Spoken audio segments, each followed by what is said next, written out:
Half साहब, उम्मीद करता हूँ खैरियत से होंगे। हाफ़ साहब, अर्ज़ ये है कि अभी चौधरी जो नाहिंजार है, वो हम तक आप मेरे पास आया है कुछ देर के लिए। उसके चेहरे पर गुस्सा भी था और खुशी भी थी। कोई अजीब-सी कैफ़ियत थी उसकी।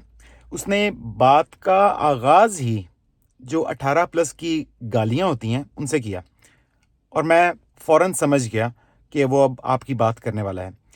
वैसे चौधरी भी बड़ा तेज़ हो गया है, क्योंकि उसे पता है कि अगर वो नाम ले आपका, तो आप उठा लेते हैं, आप मार देते हैं, आप लोगों के कारोबार तबाह कर देते हैं, ख़ानदान तबाह कर देते हैं, फ़ैमिलीज़ को डिस्ट्रॉय कर देते हैं। तो इसलिए अब वो नाम नहीं लेता। लेकिन आपके तबलचियों की तरह मुझे भी पता है कि बात वो आपकी कर रहा होता है। अच्छा, तो मैंने पूछा कि ये 2 कैफ़ियत यानी कि खुशी की और गुस्से वाली, ये क्यों हैं? तो कहने लगा कि खुशी इस बात की है कि जो कुत्तों वाला, ये बकौल चौधरी के, मैं नहीं कह रहा।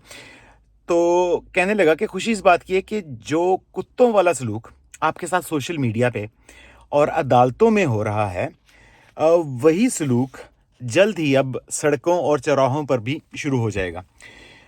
फिर मुझे कहने लगा कि जिस तरह इस्लामाबाद के मज़ाफ़ाती इलाकों में एक मखलूक, अब ज़ाहिर है उसने नाम तो ले लिया उस मखलूक का, लेकिन मैं उसका नाम लेना मुनासिब नहीं समझता, क्योंकि उसका नाम लेने से ज़बान 40 दिन तक नापाक रहती है। ये मेरा मानना है। तो ख़ैर, कहने लगा कि जो ये इस्लामाबाद के मज़ाफ़ाती इलाकों में ये जो मखलूक है, उसका जिस तरह उसका शिकार किया जाता है, एक हंटिंग सीज़न होता है इस्लामाबाद में। जब इनकी पॉपुलेशन एक ख़ास हद से बढ़ जाती है, तो वो लोगों के फिर खेत खलियान तबाह करना शुरू कर देते हैं। तो फिर आपको तो पता है कि फिर वो इजाज़त मिल जाती है कि जी इनको जो है ना, वो इनकी पॉपुलेशन को कंट्रोल करने के लिए इनका शिकार किया जाए।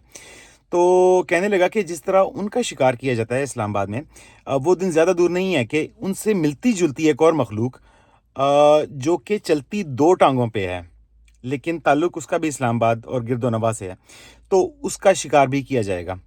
अब इस बात की मुझे कोई एग्ज़ैक्टली समझ तो नहीं आई, लेकिन आप समझदार हैं, मेरा ख़्याल है कि आप समझ जाएँगे और बाकियों को भी समझा देंगे।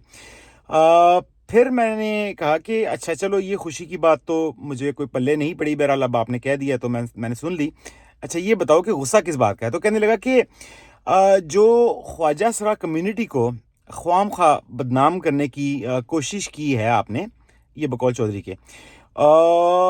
ख्वाजा सरा जो है ना, वो बड़ी बागैरत किस्म की जिन्स हैं। वो जो काम करते हैं, वो ठोक बजा के करते हैं। आपको यकीन नहीं आता तो आप खारियाँ पुलिस से पूछ लें। तो ये जो ये ख्वाजा सराओं का काम नहीं है कि जो है ना, वो मुखालफिन का मुँह बंद करने के लिए जत्थों की सूरत में वो लोगों पर हमला आवर हों। ठीक है? तो ये ख्वाजा सराओं का काम नहीं है। और फिर मैंने ये भी सुना है कि जो बिलावल ज़रदारी है, उसने भी इस हमले से लाताल्लुकी का ऐलान कर दिया है। तो फिर कहने लगा कि पंजाबी की एक कहावत है कि निज़ाम लोहार दी रात होर कोई नहीं होया। ठीक है जी? कि यानी कि जिस दिन निज़ाम लोहार पैदा हुआ था, उस रात किसी और माँ ने कोई बच्चा नहीं जमा।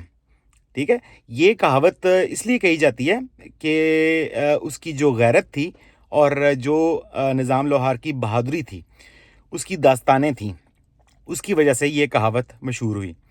तो अब बकौल चौधरी के, अब आपकी बगैरती और बुज़दिली की दास्तानों की वजह से एक कहावत अब जो है वो मशहूर हो रही है कि हाफ़िज़ खुसरे दी रात होर कोई नहीं होया। बहुत शुक्रिया जी।